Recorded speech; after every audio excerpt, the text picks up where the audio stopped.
राष्ट्रीय राजधानी दिल्लीमध्ये इथेनॉल मिश्रित इंधनावरून एका मोठ्या राजकीय संघर्षाची शक्यता निर्माण झाली आहे। दिल्लीचे माजी मुख्यमंत्री आणि आम आदमी पक्षाचे संयोजक अरविंद केजरीवाल यांनी पंतप्रधानांच्या निवासस्थानासमोर मोर्चा काढत E20 इथेनॉल वापराबाबत तीव्र निदर्शनं केलेली आहे। पोलिसांना हा मोर्चा त्या ठिकाणी वेळीच रोखताना देखील आपण सगळ्यांनी पाहिलं। पाहूयात एक रिपोर्ट।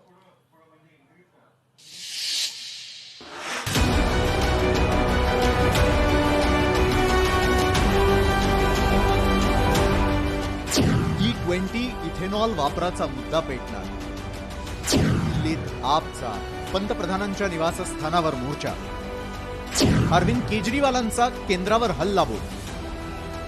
दिल्लीमध्ये विद्यार्थ्यांच्या आंदोलनानंतर आता E20च्या विरोधात आंदोलन छेडण्याचा इशारा आंदोलकांनी दिला होता।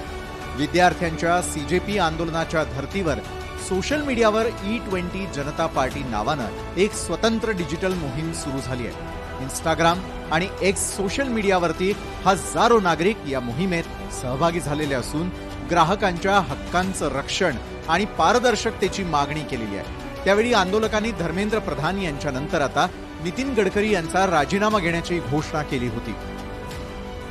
देशभरात E20 पेट्रोल लागू करण्याच्या निर्णयामुळे सामान्य नागरिक आणि लाखो वाहन मालकांवर अतिरिक्त भार पडतोय। सरकारनं हा निर्णय घेण्यापूर्वी पुरेशी चर्चा केली नाही आणि जुन्या वाहनांवर होणाऱ्या परिणामांबद्दलच्या जनतेच्या चिंतांकडे दुर्लक्ष केलं, असा आरोप आपच्या अरविंद केजरीवाल यांनी केलेला आहे। तो अगर जनता को E20 से निस्तारा चाहिए, E20 से छुटकारा चाहिए, तो जनता को सड़कों पे उतरना पड़ेगा और बहुत बड़े स्केल पे उतरना पड़ेगा। आंदोलन जारी रहेगा। अगला कब और कैसे होगा ये हम सोच विचार करके अगली कौन सी एक्टिविटी होगी हम आप सब लोगों को बताएंगे। लेकिन आज जो 100 लोग आए, जिन लोगों ने, जो विक्टिम्स थे, उन लोगों ने हिम्मत की। आज के दौर में हिम्मत करनी बड़ी मुश्किल है। सध्या राज्यात आणि देशात 20% इथेनॉल मिश्रित पेट्रोलची विक्री केली जाते आहे। म्हणजे 80% पेट्रोल आणि 20% इथेनॉल। 2022 साली पेट्रोलमधील इथेनॉलचं प्रमाण 10% होतं। 2023-24 मध्ये हे प्रमाण 14.6% करण्यात आलं।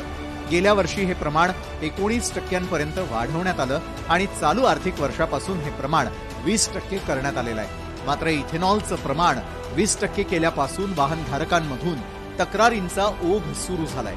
इथेनॉलची ऊर्जा निर्मिती क्षमता पेट्रोलच्या तुलनेत खूप कमी असते, त्यामुळे पेट्रोलवर चालणारी वाहनं 4 ते 8% कमी मायलेज देत असल्याच्या ग्राहकांच्या तक्रारी आहेत आणि आता त्यात मोठ्या प्रमाणात तथ्य असल्याचं इथेनॉल वापराचा विरोध करणाऱ्यांनी केलेला आहे। इथेनॉल वापराबाबत केंद्रीय रस्ते वाहतूक आणि महामार्ग मंत्री नितीन गडकरी यांनी आग्रही मागणी लावून धरली आहे। त्यांनी वाहन चालकांना थेट आवाहन करत गाडी नादुरुस्त होत असेल तर थेट ईमेल करण्याचं सांगितलं होतं। यावरून मनसे अध्यक्ष राज ठाकरे यांनी नितीन गडकरी यांच्यावर ठाकरी भाषेत टीका केली होती।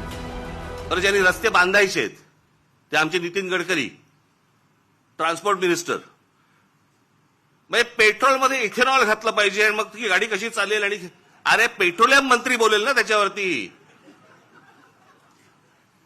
पेट्रोलियम मंत्री ब्र काढत नाही त्याच्याबद्दल, इथेनॉल बद्दल आणि पेट्रोल बद्दल। ट्रान्सपोर्ट मिनिस्टर ते ह्याच्यावरती प्रवचन देत आहेत। काय बोलायचं? मग कोणाचं काम कोण करतंय, काय चाललंय देशामध्ये, काही थांगपत्ताच नाही आणि सगळे निगरगट्ट झालेले आहेत। पेट्रोलमध्ये इथेनॉल मिसळून कोट्यवधी रुपयांचा लाभ सरकारमध्ये बसलेल्या काही लाभार्थ्यांना आणि त्यांच्या कुटुंबियांना झाला, पण त्यामुळे देशातील लाखो वाहनधारकांना नाहक त्रास होतोय। वाहनात अनेक बिघाड झाले। हे एक मोठं स्पॅम असून त्याला पंतप्रधान नरेंद्र मोदी, केंद्रीय मंत्री नितीन गडकरी आणि मुख्यमंत्री देवेंद्र फडणवीस जबाबदार आहेत, असा आरोप काँग्रेस प्रदेशाध्यक्ष हर्षवर्धन सपकाळ यांनी केलाय। इथेनॉल घोटाळ्याप्रश्नी गडकरी यांचा राजीनामा घ्यावा अशी मागणी देखील त्यांनी केली। मोदी सरकारमधील काही हितसंबंधित लोकांना लाभ मिळावा यासाठी घाईगडबडीत हा निर्णय लादण्यात आला। इथेनॉल ऐवजी पेट्रोलमध्ये पाणी मिसळल्याच्या मोठ्या तक्रारी पुढे येऊ लागल्यात। गडकरी यांच्या हट्टामुळे अनेक वाहनं बंद पडत असल्याचा आरोप हर्षवर्धन सपकाळ यांनी केलाय। आखाती देशांमध्ये असणारी जी इंधनाची एकंदरीत टंचाईची परिस्थिती आहे त्याचा फायदा घेण्याकरता गडकरी, टोलकरी, मोदी, देवेंद्र फडणवीस या सगळ्यांनी एक स्कॅन्डल केलं आणि त्या स्कॅन्डलचा पर्दाफाश हा झाला पाहिजे.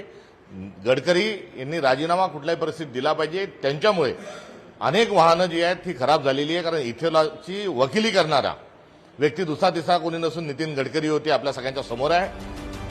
केंद्र सरकारसाठी इथेनॉल मिश्रण धोरण हे शेतकऱ्यांचं उत्पन्न वाढवणारं आणि परकीय चलन वाचवणारं आर्थिक धोरण आहे. मात्र दुसरीकडे शहरी आणि वाहनधारक मतदारांमध्ये होत असलेला असंतोष यामुळे सरकारसमोर शेतकरी विरुद्ध ग्राहक असा राजकीय समतोल साधण्याचं आव्हान निर्माण झालंय. देशात 60% अधिक लोक स्वतःची दुचाकी चारचाकी वापरतात, ज्यामुळे या असंतोषाचा आगामी निवडणुकांवर थेट राजकीय फटका बसू शकतो अशी भीती पक्षामध्ये आहे. विद्यार्थ्यांच्या आंदोलनानं सुरू केलेल्या जनक्षोभाच्या मालिकेचं पर्यवसान आता ग्राहक हक्क विरुद्ध सरकारी धोरण अशा लढ्यात झाल्याची वस्तुस्थिती आहे. विरोधकांसाठी हा केंद्र सरकारच्या धोरणांवर त्रुटींवर बोट ठेवण्याचा मोठा राजकीय मार्ग ठरतोय, तर सत्ताधारी भाजपसाठी स्वतःच्या पारंपरिक शहरी मध्यमवर्गीय मतदारांना शांत करणं आणि धोरणाचा पुनर्विचार किंवा स्पष्टीकरण देणं हे मोठं राजकीय आव्हान बनलंय. ब्युरो रिपोर्ट, लोकशाही मराठी, मुंबई.